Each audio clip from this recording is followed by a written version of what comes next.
Halo kalian semuanya. Jangan lupa mohon tuh. Halo bosku semuanya. Assalamualaikum warahmatullahi wabarakatuh. Dan jumpa lagi sama saya Samudin di Karisma Channel tentunya. Oke bosku, kali ini kita mau ngebahas laptopnya Asus nih yang punya 3 buah value utama. Pertama, laptop ini dia punya layar gede bro, ukuran 15,6 inch dan panelnya dia udah pakai OLED di resolusi Full HD. Kemudian yang kedua, value-nya adalah laptop ini dia sudah ditenagai oleh Ryzen 5 seri 7520U series. Ini mana ini sudah ngebut dan enak untuk banyak multitasking. Terus yang ketiga, value-nya adalah laptop ini harganya cuma jual di angka 9 jutaan aja. Nah, kuncinya di 3 item ini aja bro.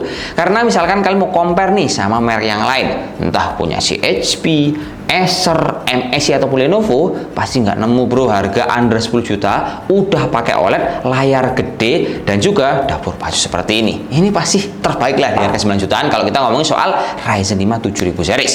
Terus laptop ini selain 3 buah value utama tadi, misalnya kita pakai, dia juga memiliki komponen-komponen penunjang yang nyaman sekali untuk jangka panjang.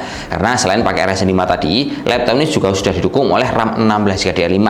Memang ini kalau kita bongkar, RAM-nya memang sudah tersolder. Tapi kalau udah 16GB, saya rasa misalkan teman-teman lihat dari DX aja.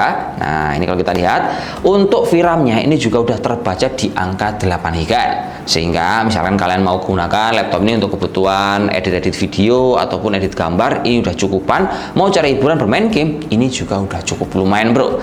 Terus untuk penyimpanannya laptop ini juga lumayan karena dia sudah dikasih penyimpanan di kapasitas 512GB NVMe. Cuma sayangnya seri ini masih pakai M2 NVMe generasi ketiga. Nah, mungkin ini bro yang membuat laptop ini jadi harganya murah under 10 jutaan.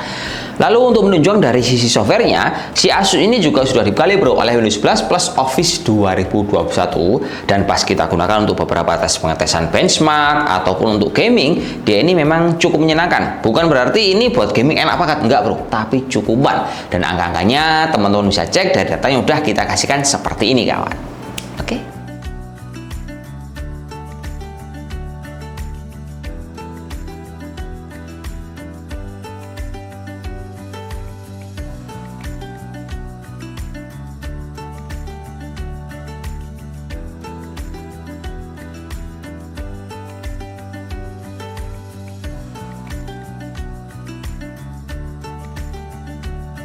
Kemudian bro, misalkan ini setelah kalian sudah memutuskan ingin membeli seri VivoBook ini dan kalian mau bingung mau pilih warna yang apa, ini karena tiga-tiganya cakep bro. Si seri Asus ini kan dia punya 3 buah warna yang kita bahas, warnanya silver, ada juga warna black dan ada juga warna yang kayak hijau toska tapi dia agak terang. Ini kalau saya lihat dari warna yang disediakan oleh si Asus, dia memang menyasar untuk semua lini, cewek cowok oke, kerja oke, kuliah juga cukup nyaman.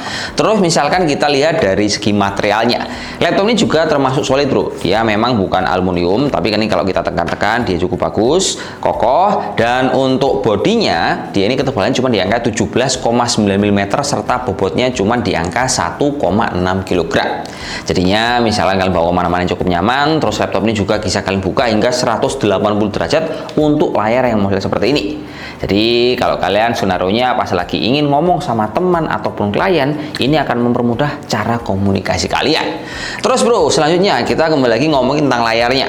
Nah, ini kalau kita high klik layarnya, kan dia itu sudah pakai panel OLED. Nah, OLED-nya ini bro, dia resolusinya Full HD dengan kecerahan di angka 500 nit dan juga akurasi di angka 100% sRGB serta DJI baterainya itu udah bagus sehingga nonton enak, ngedit gambar atau video cocok. Untuk bermain game ini pasti akan menyenangkan dan cocok di mata kalian. Terus laptop ini juga sudah dibekali oleh kamera yang ada private shutternya yang bisa menunjang untuk kebutuhan online meeting kalian dan juga untuk belajar mengajar. Ini juga cukup istimewa. Lanjut agak turun ke bawah, keyboardnya ini dia punya fitur Asus ErgoSense Keyboard yang dimana fitur ini akan membuat feel ngetik kalian itu lebih nyaman bro. Jadi pas tegak gini, ini posisi bahu dan juga di jari kalian ini akan nyaman. Plus untuk adanya tambah numeric pad, ini akan mempermudah teman-teman untuk memasukkan angka-angka yang bisa mempercepat pemasukan data kalian. Nah, kalau untuk baterainya terus terang ada. Terus untuk touchpadnya dia ini punya fingerprint bro yang terletak di bagian ujung sini dan ini merupakan ciri khas Asus banget. Serta misalkan teman-teman kebutuhannya suka copy paste data, si Asus ini sudah menyediakan berbagai I/O port yang posnya terletak di bagian kiri dan juga kanan. Dia punya port HDMI, dia punya port USB, Type-C, hingga colokan untuk kebutuhan kalian cek audio, semuanya tersedia di bagian sisi kiri dan juga kanan. Terus untuk skenario yang lain, misalkan teman-teman suka nongkrong di cafe atau kerja di kantor yang memang tidak colokan lainnya, WiFi dari seri Asus VivoBook ini dia cukup peka banget sama sinyal bro, karena dia pakai hardware punyanya WiFi 6E plus Bluetooth 5.3, dan juga laptop ini baterainya termasuk awet bro, karena dikasih kapasitas baterai cukup gede di angka 50 Wh dan bisa bertahan untuk kebutuhan produktif di angka 5 hingga 6 jam kerja. Itu memang benar-benar tanpa dicas. Plus ini misalkan kalian lagi gawat ini baterainya mau habis, si Asus ini juga dia punya fitur fast charging. Ini akan lebih menyenangkan ketika kalian butuh baterai yang butuh urgent, terus kalian butuh prestasi di depan layar.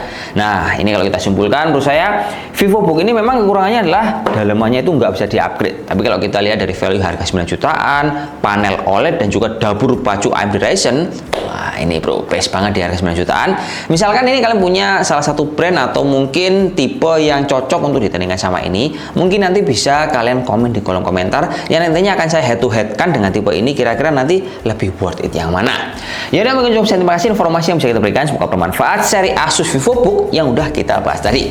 Cukup sekian, terima kasih. Wassalamualaikum warahmatullahi wabarakatuh dan salam jos. Semoga bermanfaat kawan.